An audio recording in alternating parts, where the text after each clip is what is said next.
like I said, there's a lot of great players that hit draws. There's a lot of great players that hit fades. They just do it all the time. Right. You know, where a beginner, like you said, one swing to the next is like, I don't know what I'm getting. Yeah, no, it's so true.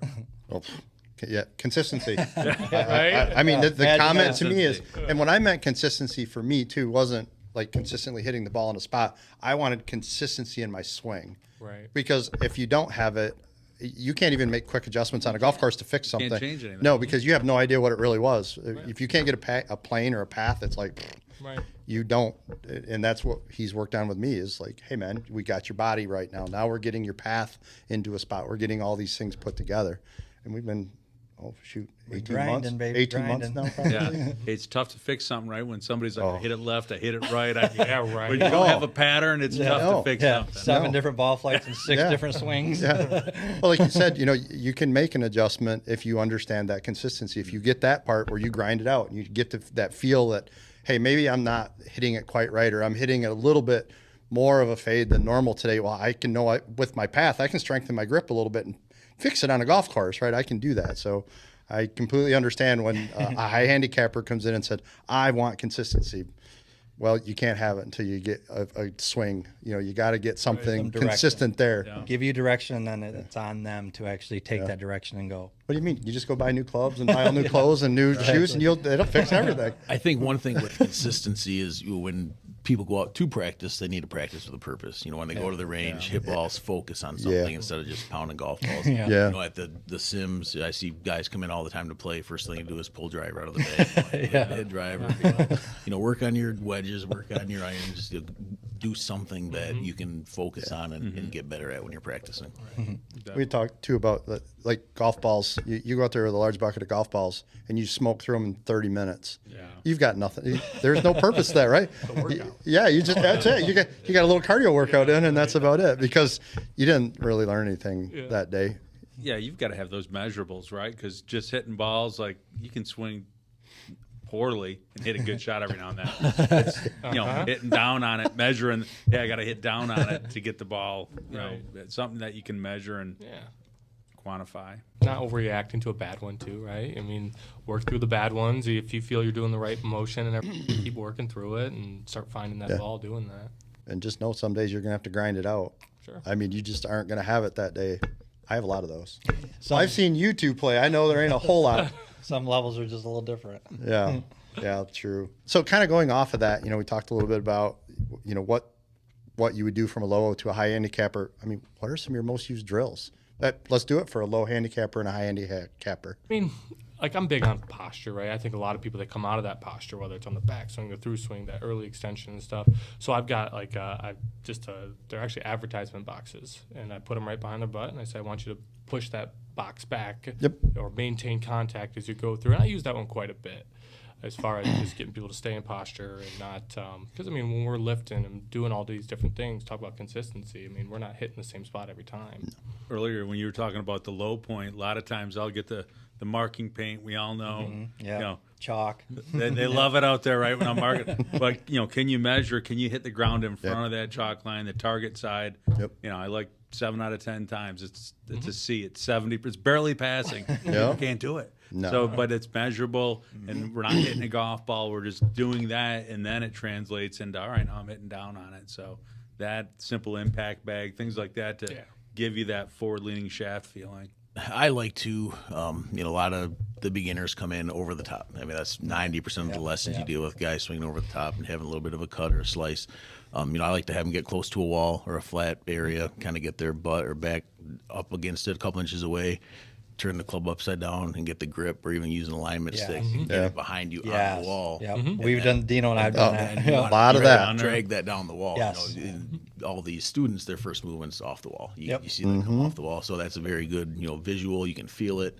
You can do it at home. Again, the repetition you can do without actually hitting the golf ball. My main one is literally even better players or higher handicaps, go to the top and stop.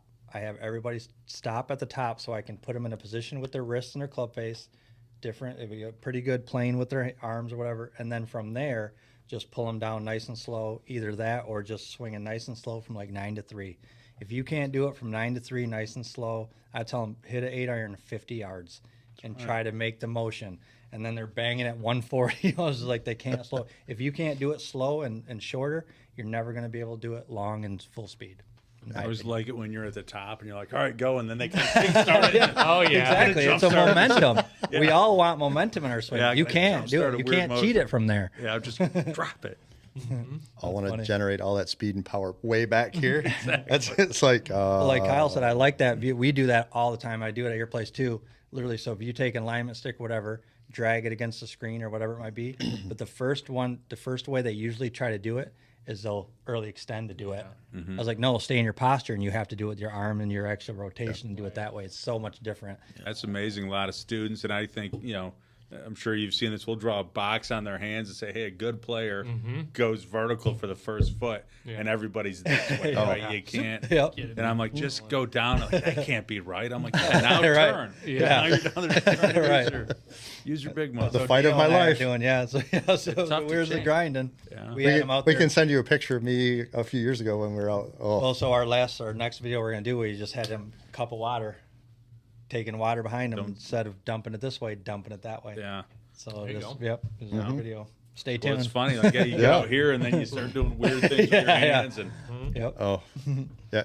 I have a spot in my basement. You're talking about the alignment stick. I have an arc on my wall where when we started, I would just go downstairs and that's all I would do is rub that Yeah. thing. I got an arc on the drywall in this spot in my basement. Where I it's was, going. yeah, I do. I just kept arcing that thing. I'm like, don't take it away from that wall. And for Right. me, hardest thing in the world, because my first move was always Yep. that way.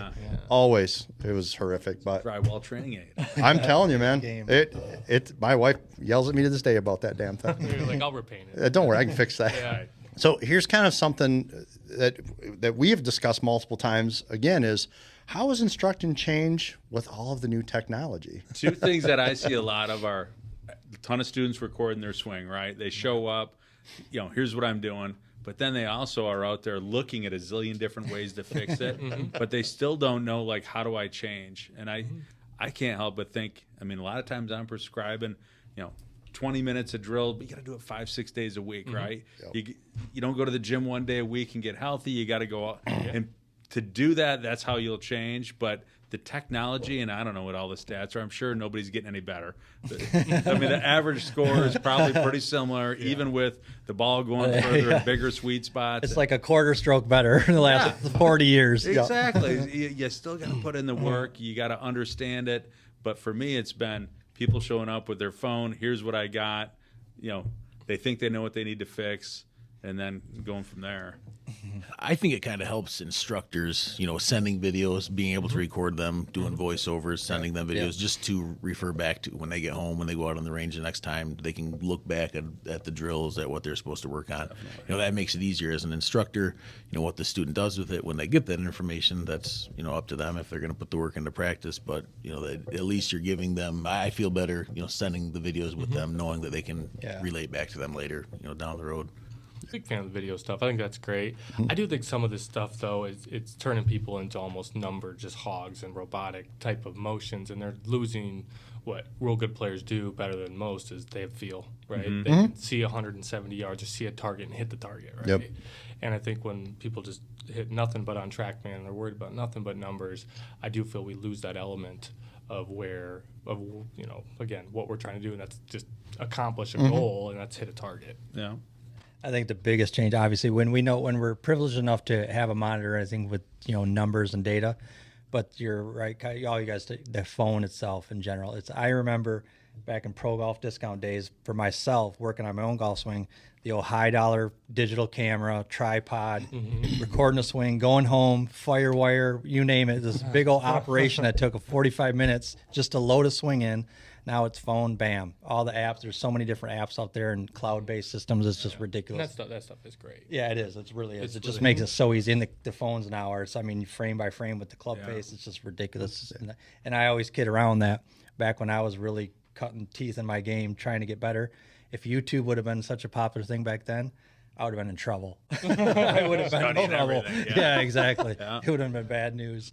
Well, I'm actually glad you kind of mentioned that because that's kind of the next part of this question is we just talked a little bit about technology and all this stuff. What about all this stuff online, the instructional stuff? I can fix my slice in 10 swings. I open every single one of them. I mean, as a big slicer, when you start, when you Downloading open those it? viruses. I mean, seriously, you go on. That's what he calls it. Yeah. Yeah. Viruses. Yeah. So, I mean, we have all this instruction now that's online that can fix anything in 10 swings. How has that changed for you when you have people come in and talk to you about instruction? The golf swing is something that there's not one right way, right? You know, talk about results and how you do it. It's at the end of the day, the number on the scorecard. And you could have a very knowledgeable instructor trying to teach something one way. You might have the instructor down the road trying to teach the same thing, but just in a different way. You know, the verbiage of how they say it. You know, and I think a lot of the online videos now are great because you might be trying to fix one thing, but you can look at it 10 or 20 different ways. You know, you might understand it better from one instructor versus the other. So it gives, students options to kind of scroll and look what, maybe they find somebody that they click with or that they like. And same thing in-person instruction, that sometimes you just hit it off and, makes a lot of sense with that student or instructor. I was gonna say, a lot of times I'll talk to people and like, oh, they scored really good. Like, what'd you do different? Well, they don't even know. Sure. Well, I think it's still, to me, it's muscle memory. Over time, if you want to make a change, if you're over the top, seeing it, no, I think I know what I got to do. That's great, but until you can feel it, right? Until you can do enough drills and feel like, oh, I felt that. And we've all had better students that say that because they know where their body's at a little more. But I think it's that repetition, how your body learns, shorter increments, extended period of time. I'm a big believer in, not banging balls for 3 hours, but, let's do 45 minutes of doing something productive, but do it 5 days a week. And, but then, like I said, what are you measuring? Just because you're getting down here doesn't mean the next day on the course you shoot your best round. No. But it's building, towards Yeah. exactly building on that process and building on towards the long-term goal. Actually, I think when you're doing the changes, it gets worse for a while. Oh, it I mean, it's definitely horrible. Yeah. I told him, I said, we made all these changes, completely changed my swing. And I said, I'm scoring like 10, 12 strokes worse every round right now. It's horrible. You're just I mean, counting wrong. Yeah. I was like, I'm worse than I ever was. And then all of a sudden it's like you get into it and you're going, holy cow, now I'm starting to hit that consistency with my shot. So I think that's a lot of that's on the instructor to create that encouragement, to let them know it's a process, and to tell them to stick with it, and to encourage them along that way rather than let it hit the panic button. But I mean, as far as the YouTube stuff, I think it's all good information. It's just, does it pertain to that person? If someone talk about someone who doesn't understand their swing well, let's say, oh, you got to drop it here, but let's say they already drop it way under there. Like those kind of things I think don't apply well. But certainly if someone knows what they're doing wrong, I think it's a great tool because you can get it a lot of different ways. But most people don't know what they're doing wrong, and that's the problem. yeah, I still think I like the live person there with me, like to be able to examine. I like using all the tools, especially when I started, because he's telling me one thing, I'm telling him it doesn't feel like that. And he shows you the numbers, and you're going, okay, so I'm lying to myself. I really am not doing what he's trying to tell me. So to me, I mean, I like the YouTube stuff. I do. I love looking at it and watching it. But I like the fact that I have somebody there and we look at video together and we're breaking stuff down. And it's like, to me, that was very important to helping me. And the feel that this is, like I told him this year, I really have a feel now. I can tell when I'm not there. Like, so before, even when we started, I was kind of like, yeah, I kind of have it, but it didn't really feel it. I was just gonna say the same thing. Just like if they can show up, whether it's information off of YouTube or wherever, they know they're steep, they know they're coming over the top. I know I need to come underneath and come from the inside to actually hit it better and not hit that slice. Well, they come with that steep pitch shaft, and they're like, oh, I'm going to get underneath, and they move it about 3 inches. And when I can record them to say no and give them an exaggerated feel, like you need to think that thing's coming way down here, and they think it's coming down there, and then they move it another 2 inches. That's the kind of the biggest thing, is just being able to, I keep saying it, exaggeration piece of it, knowing that what they're trying to do and showing them that they're not actually doing that. That's the biggest deal. I mean, they're working towards it, but they think they're going to get it in an hour.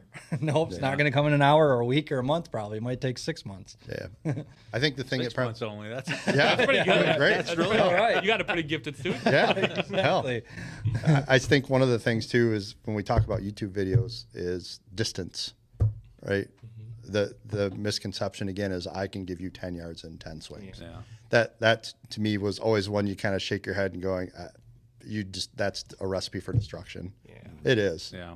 Some of those guys that it came from, like Hank Haney, fixed your slice in 10 swings. That surprised me for a guy like that to be advertising that. That's a bold claim, Yeah. No, they can make them not slice it for a swing, but Yeah. fixing it's different. Right. Yeah, exactly. Yup. There's the difference. Oh man. Yeah. I mean, there's a lot of instruction videos. You can find thousands and thousands of ways to swing. I guess to me it would be